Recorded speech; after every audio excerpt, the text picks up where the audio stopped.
Ladies and gentlemen, weebs and waifus, welcome to Kyo World here on YouTube. So come aboard and subscribe to Kyo World.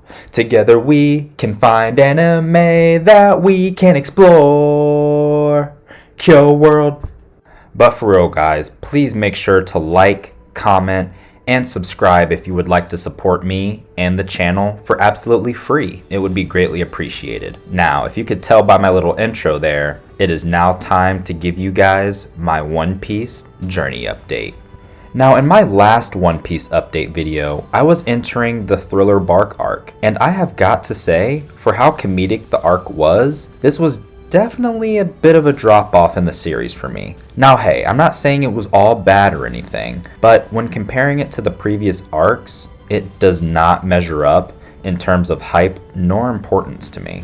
The Straw Hats, now including Frankie and the members who previously left, continue their adventure out in the Florian Triangle, where they come across a strange barrel which upon opening sets off a flare. This soon turns into a nightmare when a ghost ship directs them to the haunted island of Thriller Bark, where ghosts, zombies, and Warlord of the Sea Gecko Moria await them. Now the key takeaways to remember here: Gecko Moria and Perona are introduced. Side note, Gecko Moria is the single most annoying character I have met thus far in One Piece. I hate him in his stupid little laugh where he goes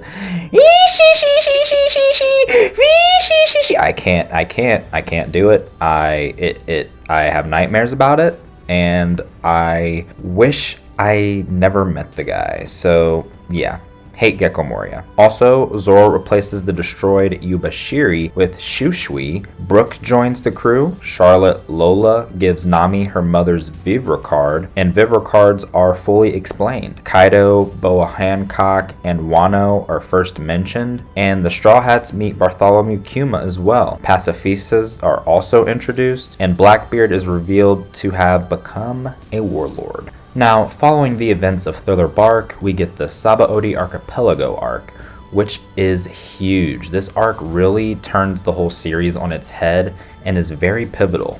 Arriving at the Red Line, the crew, now joined by skeleton musician Brooke, searches for a way to get to the famed Fishman Island. The Straw Hats are soon diverted from their search when a mermaid and a talking starfish appear, and they soon find themselves saving an old enemy from a kidnapping ring.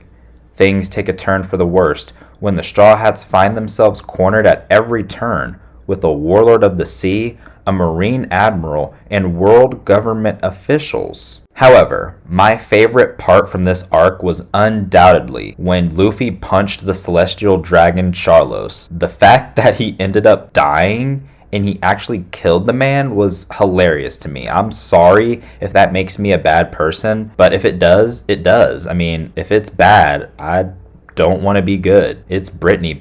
I don't give a fuck. I love the energy Luffy had there, and old boy Charlos got what he deserved. The key takeaways from this arc: Luffy uses haki for the very first time. The crew is separated. The 11 supernovas, Capone, Jewelry, Bonnie, Hawkins, Appo, Kid, Killer, Rogue, X-Drake, and Law are introduced. Celestial Dragons, Minx, Kizaru, Rayleigh, and Voice of All Things are also introduced. Then comes the Amazon Lily arc. Kuma sends each of the Straw Hat pirates flying from the Sabaody Archipelago to different islands. This arc centers on Luffy, who lands on an island where only women live. Luffy soon discovers that the women on the island are led by Warlord of the Sea, Boa Hancock. This arc was very funny as well, with all the women never seeing a man before. I remember when Luffy ate some bad mushrooms and the women tried removing all the mushrooms on him. I mean, all the mushrooms. Wink, wink. That part got me. It's also hilarious seeing Boa swoon over Luffy doing the legit bare minimum. Like, oh, I don't know, remembering her name, and she's like, oh my god, Luffy, put babies in me now. Shit's hysterical. Key plot point: Boa Hancock is introduced and becomes an ally. Haki is first named, Fisher Tiger is first mentioned, and Luffy learns about Ace's execution. Next up, we have Impel Down. the max security prison of the Navy that houses all of the world's most notorious criminals, including Luffy's older brother Ace. Winning over the heart of the beautiful Hancock, Luffy manages to storm the prison of Impel Down, hoping to save his brother Ace from execution before it sparks an ultimate showdown between the Whitebeard pirates and the world government. Key plot points to remember: Ivankov and Jinbei are introduced, many of Luffy's prior foes escape from imprisonment, Buggy and Blackbeard bolster their respective crews with prison inmates from Impel Down, and Devil Fruit Awakening is first hinted at. And last, but certainly not least, I am currently near the end of the Marineford arc. This was an arc I was personally really looking forward to because of the community heralding it as quite the arc. As of the recording of this video, I am on episode 484, and the arc ends at episode 489, so I'm pretty much almost done. But the episode I just finished has me stuck, guys. That's right, I have officially seen the death of Portgas D. Ace. Now, if you have seen my prior One Piece videos, you know that One Piece tends to have a tendency to make me cry, alright?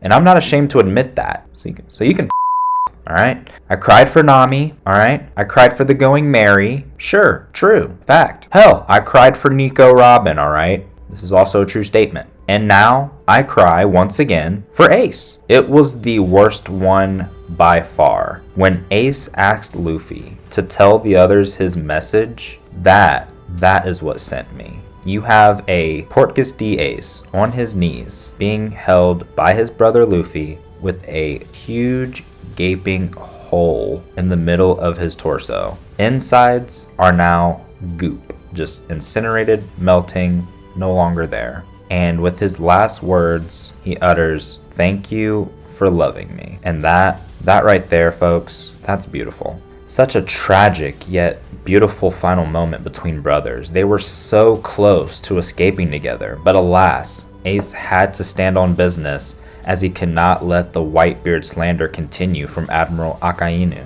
Key plot points in this arc: Akainu first appears in the present, mythical Zoan devil fruits are introduced, Portgas D. Ace's lineage is revealed before his death, and Whitebeard confirms the One Piece is real shortly before his death. Blackbeard mysteriously steals Whitebeard's devil fruit ability, Blackbeard and Jinbei resign as warlords, and Kobe awakens Haki. So there you have it. That's where I am currently in my One Piece journey. I am so intrigued and on the edge of my seat for what's to come following Marineford. Will the Straw Hat Pirates find their way back to each other soon? Because I need everyone back together again soon and very soon. I also wonder how Luffy is going to be able to recover from this tragic loss. Will Boa be a key factor in his recovery? Maybe Ivankov with hormones? I'm not sure. I have so many questions that need answered, and that will only happen as I continue to watch. And if you have made it to this point in the video, a huge arigato to you. And if you are new to the channel, please once again make sure to subscribe to the channel. And if you are caught up on One Piece, let me know in the comments what is an arc I can look forward to from this point on. I love hearing from you all. And in the meantime and in between time, sayonara.